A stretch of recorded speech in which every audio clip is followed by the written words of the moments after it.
vamos a hablar de la oración y de cómo se realiza el análisis sintáctico. Las palabras se organizan en oraciones o frases. Se ordenan para expresar ideas y tienen sentido completo. Las palabras de una oración forman grupos que tienen distintas funciones. La palabra más importante de una oración es el verbo. El verbo indica la acción y es capaz de tener sentido por sí mismo. En una oración suelen aparecer una palabra o grupo de palabras que indican quién realiza la acción. Este grupo de palabras forman el grupo del sujeto. Por otro lado, las palabras que nos cuentan qué es lo que hace ese sujeto forman el predicado. Por ejemplo, Juan y Ana beben agua en la cocina. La palabra más importante es la acción, es el verbo, el núcleo de la oración.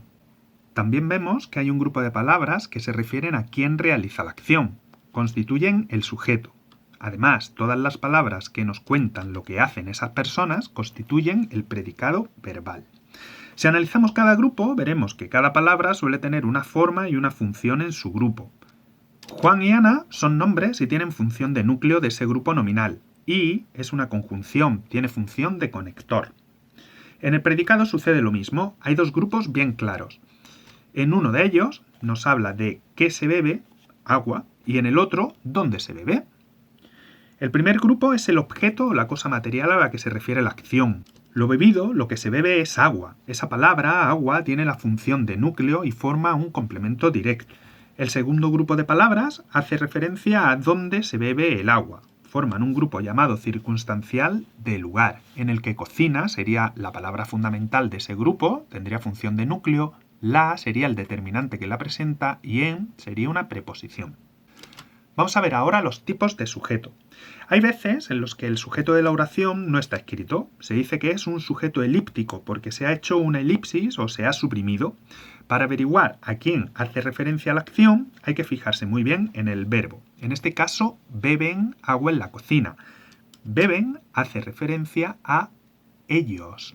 Imaginad que la oración, por ejemplo, fuera bebemos agua en la cocina. En este caso nos fijaríamos en el verbo bebemos y haría referencia a nosotros. Si fuera bebí, haría referencia a la primera persona del pasado, yo bebí. Analicemos ahora los complementos del predicado verbal. El primer complemento que suele tener el predicado verbal es el complemento directo. Hace referencia al objeto de la acción y para averiguarlo preguntamos al verbo por ese objeto, preguntando qué es lo que hace o qué es lo que hay. En el ejemplo, Paula tiró los papeles al suelo, el núcleo verbal es tiró. Si le preguntamos qué fue lo que tiró, el objeto que tiró es los papeles y tendrá función de complemento directo. El segundo complemento es el complemento indirecto. Hace referencia a quién o para quién es el objeto. En el ejemplo dimos una tarta a mi abuela, vemos que el núcleo verbal es dimos. Si preguntamos a quién dimos ese objeto, es decir, la tarta, nos da como resultado a mi abuela, que será el complemento indirecto.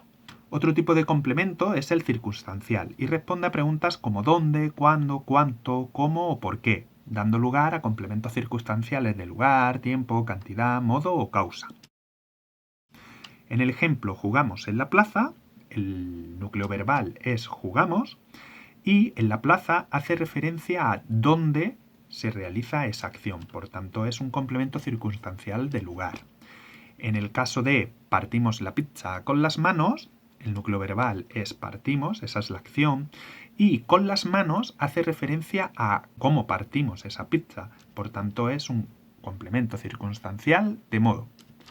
Si por ejemplo la oración fuera Eva se ducha por la tarde, la acción sería ducharse y por la tarde haría referencia a cuándo hace esa ducha, por lo tanto sería un complemento circunstancial de tiempo.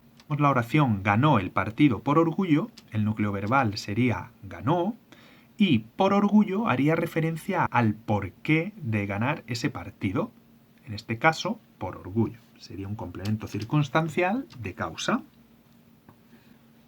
Vamos a ver ahora qué pasos hay que seguir para analizar una oración correctamente. El primer paso es buscar el verbo, buscar la acción. Una vez que lo sepamos, le preguntaremos a ese verbo para encontrar el sujeto, quién es el que realiza la acción.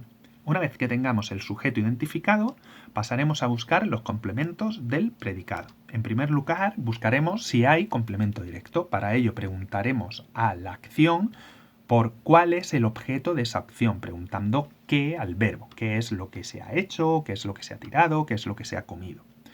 Una vez que lo sepamos, si hay, buscaremos el complemento indirecto, es decir, veremos a quién iba dirigido ese objeto. Por último, buscaremos los complementos circunstanciales, viendo a ver si en la oración nos dan información de cuándo se realiza la acción, cómo, por qué, etc. Veamos un ejemplo. En la oración Lucía siempre manda postales a mamá, el primer paso sería buscar el verbo, que en este caso es mandar, esa es la acción. Una vez que sabemos el verbo, le preguntamos por su sujeto, es decir, quién es el que manda las postales. Como vemos, es Lucía la que manda las postales y de esta manera ya sabemos que el resto de la oración, todo lo que se dice que hace esa tal Lucía, sería el predicado verbal. En un tercer paso empezamos a buscar el complemento directo. Para ello preguntamos qué al verbo. ¿Qué es lo que se manda? ¿Qué cosa es la que se manda? En este caso, el objeto es las postales, que serán un complemento directo. Una vez analizado, pasamos al complemento indirecto. Preguntamos al verbo a quién se manda ese objeto, en este caso las postales. ¿A quién se mandan o para quién son?